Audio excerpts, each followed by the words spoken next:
Perkenalkan, nama saya Hanayu Pratiwi. Saya dari kelas akuntansi 2D. Di sini saya akan menjelaskan materi tentang literasi teknologi mengenai dampak yang terjadi pada perkembangan teknologi saat ini.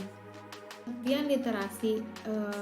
Literasi adalah kemampuan seseorang dalam mengolah dan memahami informasi saat melakukan proses membaca. Kemudian ada juga pengertian literasi menurut beberapa ahli.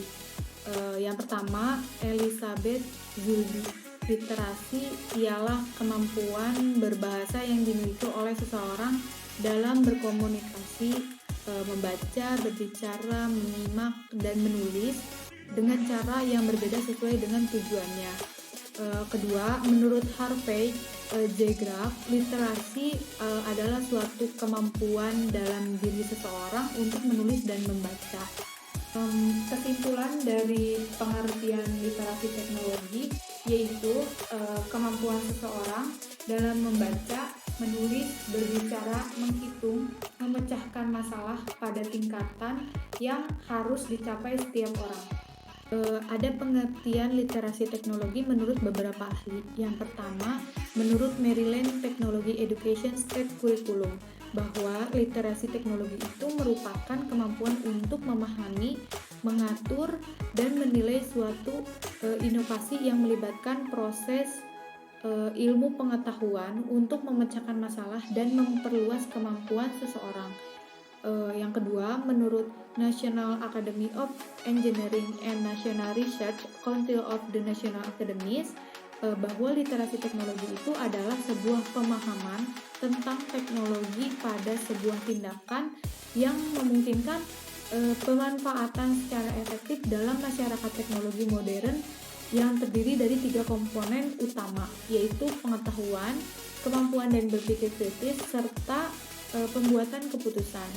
Jadi bisa kita simpulkan bahwa literasi teknologi adalah aktivitas dalam menggunakan teknologi digital, peralatan komunikasi, atau jaringan untuk mengakses, mengatur, mengintegritaskan, mengevaluasi, dan menciptakan informasi untuk manfaat dalam suatu kumpulan sosial. Slide selanjutnya ada tujuan literasi. Yang pertama, membantu meningkatkan pengetahuan masyarakat dengan cara membaca berbagai informasi manfaat. Yang kedua, membantu meningkatkan tingkat pemahaman seseorang dalam mengambil kesimpulan dari informasi yang dibaca. Yang ketiga, meningkatkan kemampuan seseorang dalam memberikan penilaian kritis terhadap suatu karya tulis. Yang keempat, membantu menumbuhkan dan mengembangkan budi pekerti yang baik di dalam diri seseorang. Yang kelima, meningkatkan nilai kepribadian seseorang melalui kegiatan membaca dan menulis. Yang keenam, menumbuhkan dan mengembangkan budaya literasi di tengah masyarakat luas. Dan yang terakhir, membantu meningkatkan kualitas penggunaan waktu seseorang sehingga lebih bermanfaat. Selain tujuan literasi, ada juga manfaat literasi, yaitu yang pertama, mengoptimalkan kinerja otak karena sering digunakan untuk membaca dan menulis. Kedua, mendapat wawasan dan informasi yang cukup banyak. Yang ketiga, kemampuan interpersonal seseorang akan terlihat baik. Yang keempat, membantu meningkatkan daya fokus dan kemampuan konsentrasi. Terakhir, dapat meningkatkan kemampuan seseorang dalam merangkai kata maupun karya tulis. Selanjutnya, ada dampak teknologi komunikasi. Dampaknya itu ada 2, ada positif dan ada negatif. Untuk dampak positif perkembangan teknologi komunikasi, yang pertama, menghubungkan orang di seluruh dunia. Jadi dimanapun kita berada, kita sudah bisa melakukan komunikasi dengan baik walaupun jarak kita sangat jauh. Yang kedua, penyebaran informasi yang cepat. Ketiga, munculnya media sosial.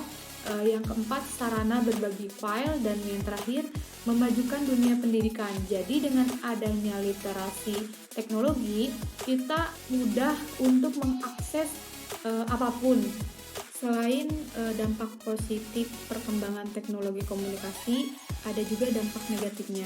Yang pertama, menurunkan semangat juang bagi sebagian orang.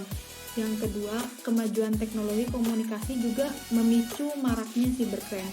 Jadi di sini kita menggunakan teknologi harus lebih berhati-hati karena banyak orang yang menyalahgunakannya untuk melakukan tindakan kriminal atau penipuan. Ketiga, pesatnya perkembangan teknologi komunikasi yang ada sekarang juga menyerang ke kehidupan sosial masyarakat. Contohnya banyak anak-anak yang menonton video-video atau mencari di berbagai website yang seharusnya tidak untuk dipertontonkan. Terima kasih, cukup sekian pemaparan materi saya. Kurang lebihnya mohon dimaafkan. Sampai jumpa.